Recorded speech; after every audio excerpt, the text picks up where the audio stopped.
Hello दोस्तों, मैं कुलदीप अपने YouTube channel study with KP में आप सभी का स्वागत करता हूं। उम्मीद है कि आप सब स्वस्थ होंगे, मस्त होंगे। दोस्तों, ये बीपीएससी टीचर एग्ज़ाम जो होने वाला है बिहार का, उसके लिए दोस्तों साइंस वाले जो विद्यार्थी हैं उनके लिए साइंस का प्रैक्टिस सेट है, जो दोस्तों बायोलॉजी का टॉपिक वाइज है। इसमें दोस्तों 90 प्रश्न हैं, जो एग्ज़ाम के लिए बहुत ही महत्वपूर्ण है। यकीन मानिए दोस्तों, कम समय में अधिक से अधिक प्रश्न डिस्कस करेंगे। चलिए दोस्तों, वीडियो स्टार्ट करते हैं।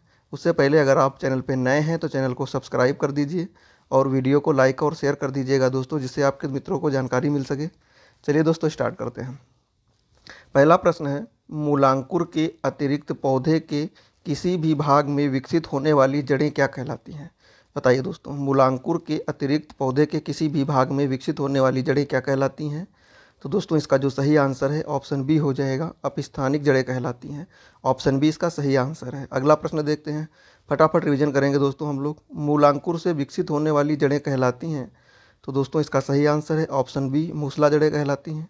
अगला प्रश्न देखेंगे, श्वसन मूल मिलती हैं। बताइए दोस्तों, श्वसन मूल कहाँ मिलती हैं? पान में, चेस्टनट में, जूसिया में या फिर मक्का में? तो दोस्तों इसका सही आंसर है ऑप्शन सी, जूसिया में। अगला प्रश्न है, डहेलिया की जड़ें होती हैं कंदिल तथा पुलकित, कुंभीकरण, स्वांगीकारी या रेशेदार? तो दोस्तों इसका सही आंसर है ऑप्शन ए, कंदिल तथा पुलकित। डहेलिया की जड़ें कुंदिल तथा पुलकित होती हैं। अगला प्रश्न है, उपरिरोही मूली मिलती है। बताइए दोस्तों, उपरिरोही मूल मिलती है टीनोस्पोरा में, अमरबेल में, आर्किडस में या फिर भारतीय रबड़ में? तो दोस्तों इसका सही आंसर है ऑप्शन सी, आर्किड्स में। अगला प्रश्न है, न्यूमेटाफोर्स प्रायः मिलती हैं। बताइए दोस्तों, न्यूमेटाफोर्स श्वसन मूल प्रायः कहाँ मिलती हैं? तो इसका सही आंसर है ऑप्शन सी, मैंग्रोव पादपों में।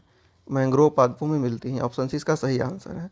अगला प्रश्न है, आर्किड्स में विलामेल जड़ें होती हैं सहारा देने के लिए, कार्बोहाइड्रेट स्वांगीकरण के लिए, नमी अवशोषित करने के लिए या गैसों के विनिमय के लिए? तो दोस्तों इसका सही आंसर है ऑप्शन सी, नमी अवशोषित करने के लिए। ऑप्शन सी इसका सही आंसर है।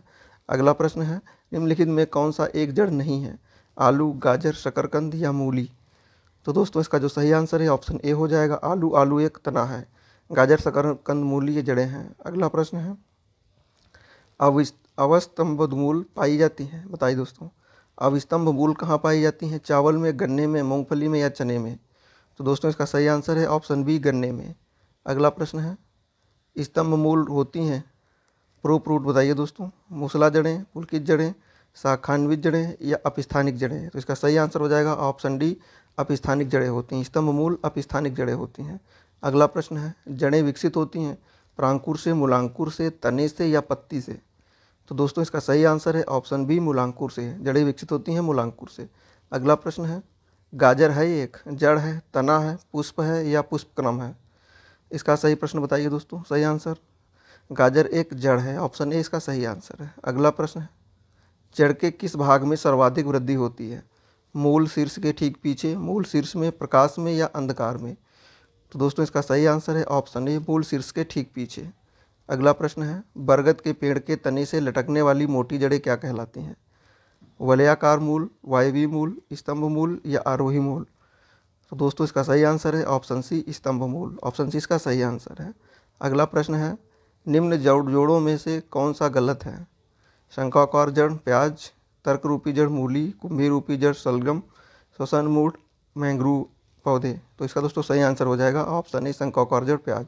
प्याज में शंक्वाकार जड़ नहीं होती हैं। अगला प्रश्न है, श्वसन मूल पाई जाती हैं। इसका सही आंसर है ऑप्शन बी, राइजोपोरा में। श्वसन मूल पाई जाती हैं तो दोस्तों राइजोपोरा में। अगला प्रश्न है, पान की लता में बनने वाली जड़ कौन सी होती है? पान की लता में बनने वाली जड़ कौन सी होती है? अविस्तंभ जड़, अनुलग्न जड़, आरोही जड़ या छायादार जड़?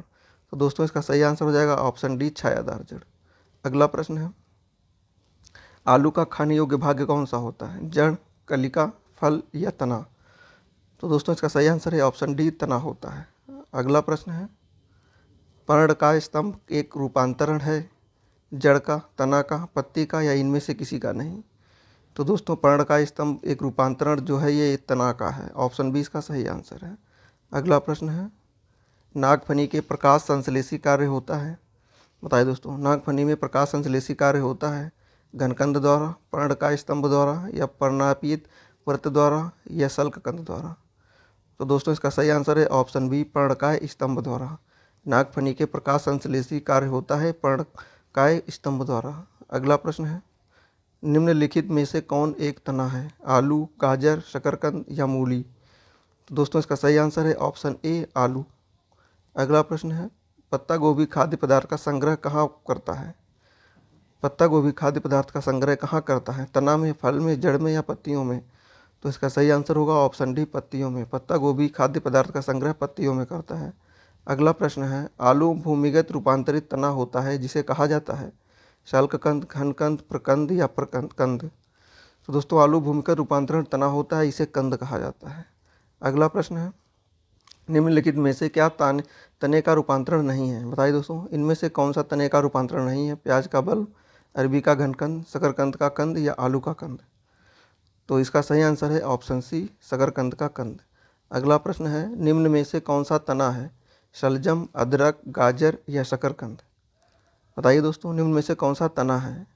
इसका सही आंसर है ऑप्शन बी, अदरक। अगला प्रश्न है, प्याज के खाद्य भाग है? प्याज का खाद्य भाग बताइए दोस्तों, पत्ता, जड़, तना, पुष्प?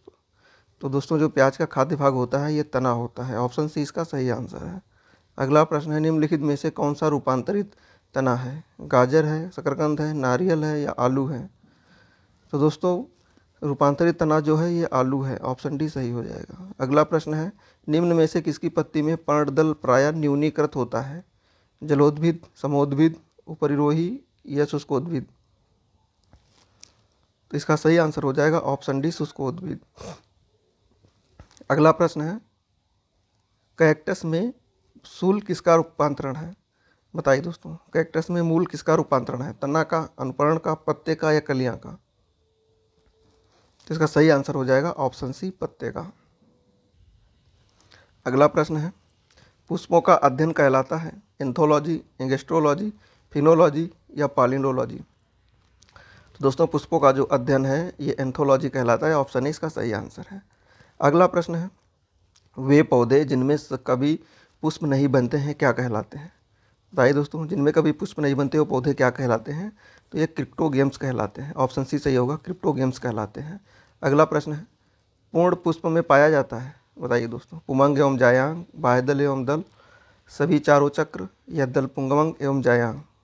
तो दोस्तों इसका सही आंसर है ऑप्शन सी, सभी चारों चक्र पाए जाते हैं। अगला प्रश्न है, पुष्प के जनन चक्र हैं पुमंग एवं जायांग, बाह्य दलपुंज एवं दलपुंज, दलपुंज एवं पुमंग, बाह्य दलपुंज एवं जायांग? तो दोस्तों इसका सही आंसर हो जाएगा ऑप्शन ए, पुमंग एवं जायांग पुष्प के जनन चक्र हैं। अगला प्रश्न है, निम्न में से कौन एक उभयलिंगी फूलों के बारे में सही है? उभयलिंगी फूलों के बारे में बताइए कौन सा सही है? इसका सही आंसर है ऑप्शन बी, उनमें पुंकेसर और अंडज दोनों होते हैं, ऑप्शन बी इसका सही आंसर है। अगला प्रश्न है, कुरिंजी पुष्प के 12 वर्ष में एक बार खिलने का कारण क्या है? प्रकाश अवधि, अदीप्त अवधि, फ्लोरिजन स्राव या फिर उपयुक्त सभी? तो दोस्तों इसका सही आंसर है ऑप्शन सी, फ्लोरिजन स्राव। अगला प्रश्न है, संसार का सबसे छोटा पुष्प कौन सा है? तो दोस्तों संसार का जो सबसे छोटा पुष्प है वो वुल्फिया है, ऑप्शन डी इसका सही आंसर है। अगला प्रश्न है, फूल गोभी में पौधे का उपयोगी भाग कौन सा है? फूल गोभी में पौधे का उपयोगी भाग जो होता है ये ताज़ा पुष्प समूह होता है, ऑप्शन सी इसका सही आंसर है। अगला प्रश्न है, निम्नलिखित में से कौन सा विश्व का सबसे बड़ा पुष्प है? तो विश्व का सबसे बड़ा पुष्प जो है वो रेफ्लेसिया है, ऑप्शन सी सही इसका हो जाएगा। अगला प्रश्न है, जीवन चक्र की दृष्टि से पौधे को सबसे महत्वपूर्ण अंग कौन सा है? जीवन चक्र की दृष्टि से सबसे महत्वपूर्ण पौधे का जो अंग है वो पुष्प है, ऑप्शन ए सही है। अगला प्रश्न है, पराग कोश से वर्तिकाग्र तक पराग का स्थानांतरण कहलाता है? पराग कोश से वर्तिकाग्र तक पराग का स्थानांतरण कहलाता है, तो ये परागण कहलाता है, परागण कहलाता है, ऑप्शन बी इसका सही आंसर है। अगला प्रश्न है, एनीमोफिली परागण है? एनीमोफिली परागण जो है ये वायु द्वारा होता है, ऑप्शन सी सही है। अगला प्रश्न है, एंटोमोफिली परागण है? ये दोस्तों कीटों द्वारा होता है, ऑप्शन बी इसका सही है। अगला प्रश्न है, चमगादड़ द्वारा परागण कहलाता है? तो दोस्तों चमगादड़ द्वारा जो परागण होता है ये चिरेप्रोफिली कहलाता है। ऑप्शन डी इसका सही आंसर है, चिरेप्रोफिली। अगला प्रश्न है, जूफिली परागण होता है? जूफिली परागण जंतुओं द्वारा होता है। ऑप्शन ए इसका सही आंसर है। अगला प्रश्न है, आर्निथोफिली परागण होता है? तो दोस्तों आर्निथोफिली जो परागण होता है ये पक्षियों द्वारा होता है। ऑप्शन ए इसका सही आंसर है। अगला प्रश्न है, जल द्वारा परागण कहलाता है? हाइड्रोफिली। जल द्वारा परागण हाइड्रोफिली कहलाता है। अगला प्रश्न है, जो परागण बंद पुष्पों में होता है क्या कहलाता है? तो बंद पुष्पों में जो परागण होता है वो क्लिस्टोगैमी कहलाता है। ऑप्शन ए इसका सही आंसर है। अगला प्रश्न है, पर परागण लाभदायक होता है क्योंकि इसके कारण होता है अच्छी संतान। ऑप्शन सी इसका सही आंसर है। अगला प्रश्न है, वर्तिकाग्र सदैव खुरदरा एवं चिपचिपा होता है? तो दोस्तों इसका सही आंसर हो जाएगा ऑप्शन बी, कीट परागित पुष्पों में। ऑप्शन सी इसका सही, बी इसका सही आंसर है। अगला प्रश्न है, घोंघे द्वारा परागण कहलाता है? घोंघे द्वारा परागण मेलोकोफिली कहलाता है। ऑप्शन डी इसका सही आंसर है, मेलोकोफिली। अगला प्रश्न है, सुगंधित पुष्पों में परागण किसके द्वारा होता है? तो दोस्तों सुगंधित पुष्पों में जो परागण होता है वो कीटों द्वारा होता है। ऑप्शन सी इसका सही आंसर है। अगला प्रश्न है, परागण कहलाता है, परागण है, परागण क्या है? परागण एक अपूर्ण विकसित नर युग्मकोद्भिद है। ऑप्शन बी इसका सही आंसर है, अपूर्ण विकसित नर युग्मकोद्भिद है। अगला प्रश्न है, कीटों द्वारा परागित फूलों के परागण होते हैं? कीटों द्वारा परागित फूलों के परागण होते हैं रुच और चिपचिपे। ऑप्शन बी इसका सही आंसर है। अगला प्रश्न है, निषेचन क्रिया है? तो दोस्तों निषेचन क्रिया एक नर युग्मक का अंडाणु से संयोजन है। ऑप्शन ए इसका सही आंसर है, निषेचन क्रिया एक नर युग्मक का अंडाणु से संयोजन होता है। अगला प्रश्न है, निषेचन के पश्चात बीजों के बीजवर्ण विकसित होते हैं? निषेचन के पश्चात बीजों के बीजवर्ण विकसित होते हैं अध्यावरणों से। ऑप्शन ए इसका सही आंसर है। अगला प्रश्न है, द्विनिषेचन होता है? तो दोस्तों द्विनिषेचन जो है ये आवृत बीजियों का। ऑप्शन डी इसका सही आंसर है, द्विनिषेचन आवृत बीजियों का होता है। अगला प्रश्न है, अनिषेचक जनन होता है? अनिषेचक जनन दोस्तों बिना निषेचन के अंडाणु का परिवर्धन। ऑप्शन सी सही होगा, बिना निषेचन के अंडाणु का परिवर्धन। अगला प्रश्न है, बिना निषेचन के एक अंडाशय के फल में विकसित होने को कहते हैं? बिना निषेचन के एक अंडाशय के फल में विकसित होने को कहते हैं पार्निथोकॉर्पी कहते हैं। ऑप्शन बी सही होगा, पार्निथोकॉर्पी। अगला प्रश्न है, निम्नलिखित में से कौन सा फल अनिषेक फलनीय है? निम्नलिखित में से कौन सा फल अनिषेक फलनीय है? तो ये केला है। ऑप्शन ए इसका सही आंसर है।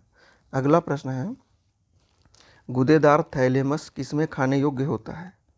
गूदेदार थैलेमस दोस्तों ये जो होता है ये सेव में खाने का, सेव का खाने योग्य जो भाग होता है वो गूदेदार थैलेमस होता है। अगला प्रश्न है, निम्नलिखित में से किस एक की खेती पौधा को प्रतिरोपण करके की जाती है? तो दोस्तों इसका सही आंसर हो जाएगा प्याज। ऑप्शन सी, प्याज के पौधे को प्रतिरोपित करके इसकी खेती की जाती है। अगला प्रश्न है, एक सत्य फल परिवर्धित होता है अंडाशय से, पुष्पाशन से, दलों से या अंडाशय से, आशय से? तो दोस्तों इसका सही आंसर है ऑप्शन ए, अंडाशय से। अगला प्रश्न है, आभासी फल का उदाहरण है? आभासी फल का दोस्तों उदाहरण सेब है। ऑप्शन ए सही है। अगला प्रश्न है, नारियल तथा आम के फल होते हैं? नारियल तथा आम के फल ड्रूप होते हैं। ऑप्शन सी सही है। अगला प्रश्न है, पके हुए आम खाने योग्य आकारिकीय भाग होता है? तो पके हुए आम का खाने योग्य भाग मध्य फल वित्ती होता है। ऑप्शन बी सही है। अगला प्रश्न है, नारियल का खाने योग्य भाग होता है? भ्रूणपोष होता है। ऑप्शन बी इसका सही है। अगला प्रश्न है, लीची तथा लीची फल का खाने योग्य भाग कौन सा होता है? तो लीची फल का जो खाने योग्य भाग होता है वो एरिल होता है। ऑप्शन बी सही है। अगला प्रश्न है, सेब एवं नाशपाती में खाने योग्य भाग होता है? सेब एवं नाशपाती में खाने योग्य भाग मांसल पुष्पासन होता है। ऑप्शन डी सही होगा। अगला प्रश्न है, फलों का वह प्रकार जिसमें लीची को रखा जा सकता है वह है? तो वह एक नट है। ऑप्शन सी सही होगा। अगला प्रश्न है, बीज रहित फल प्राप्त किया जा सकता है? दोस्तों बीज रहित फल हार्मोन्स के व्यवहार द्वारा। ऑप्शन बी सही होगा। अगला प्रश्न है, अनन्नास किस प्रकार का फल है? अनन्नास साइकोनस प्रकार का फल है। ऑप्शन सी सही होगा, साइकोनस। अगला प्रश्न है, निम्न में से कौन सा युग्म सम्मिलित है? आम बेरी, टमाटर पोम, सेब द्रुम या केला बेरी? तो दोस्तों इसका जो सही आंसर है ऑप्शन डी हो जाएगा, ऑप्शन डी केला बेरी। अगला प्रश्न है, किस पौधे का फल भूमि के नीचे पाया जाता है? बताइए दोस्तों, किस पौधे का फल जो है भूमि के नीचे पाया जाता है? तो ये मूंगफली का, ऑप्शन सी सही होगा। अगला प्रश्न है, नाशपाती का कौन सा भाग खाया जाता है? तो दोस्तों नाशपाती का गूदेदार पुष्पासन खाया जाता है। अगला प्रश्न है, किस पौधे में बीज होता है लेकिन फल नहीं? किस पौधे में बीज होता है लेकिन फल नहीं? तो वो दोस्तों साइकस का है, ऑप्शन डी सही होगा। अगला प्रश्न है, बीज विकसित होता है? तो दोस्तों बीज जो है ये बीजांड से विकसित होता है, ऑप्शन बी सही है। अगला प्रश्न है, भ्रूण किस में मिलता है? दोस्तों भ्रूण जो है ये बीज में मिलता है, ऑप्शन सी सही होगा। अगला प्रश्न है, आर्किड के बीज होते हैं? आर्किड के बीज हल्के तथा शुष्क होते हैं, ऑप्शन ए सही होगा। अगला प्रश्न है, सामान्यतः अंकुरण के लिए किसकी आवश्यकता नहीं होती है? तो दोस्तों अंकुरण के लिए प्रकाश की आवश्यकता नहीं होती है। अंकुरण किस में पाया जाता है? बताना दोस्तों। सजीव प्रजनक अंकुरण किस में पाया जाता है? तो ये राइजोफोरा में पाया जाता है, ऑप्शन बी सही होगा। अगला प्रश्न है, अधोभूमिक अंकुरण पाया जाता है? ये दोस्तों मक्का में पाया जाता है, ऑप्शन बी इसका सही आंसर है। अगला प्रश्न है, भूमपोरिक अंकुरण पाया जाता है? दोस्तों ये अरंडी में पाया जाता है, ऑप्शन डी सही होगा। भूमपोरिक अंकुरण जो है ये अरंडी में पाया जाता है। अगला प्रश्न है, पौधों में पितरस्थ अंकुरण का अभिप्राय है? बताइए दोस्तों, पौधों में पितरस्थ अंकुरण का अभिप्राय है?